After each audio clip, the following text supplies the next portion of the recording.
He just asked a question and uncovered a hero. In a quiet high school classroom tucked somewhere in small-town America, Mr. Halvorsen had been teaching history for over 30 years. A quiet man in his late 60s, always wearing a vest, always carrying a softness behind his tired eyes. Students respected him, but few really knew him. He taught about wars, about nations rising and falling, but never spoke of his own. One Thursday morning, during a discussion on World War II, a junior named Tyler raised his hand. He had a small silver watch in his palm, worn but still ticking. "It was my grandfather's," he said. "I was wondering if you know what the markings mean." The class leaned forward, curious. Mr. Halvorsen reached for the watch, adjusted his glasses. And the moment he saw the back, he froze. Engraved were numbers, coordinates, and a name he hadn't heard in decades.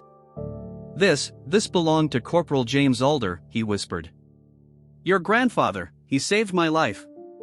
The room fell silent. He sat down slowly, hands trembling. And for the first time in 30 years, he told them what really happened in the war. The ambush, the blast, the screams in the jungle.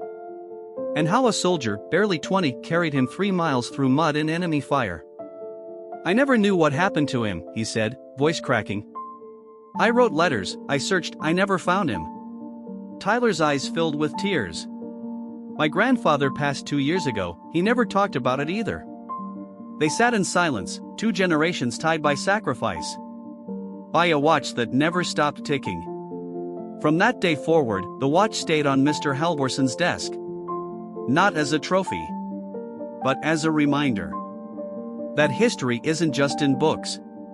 It lives in pockets, in families, in the quiet hands of those who carry the past, waiting for someone to ask the right question.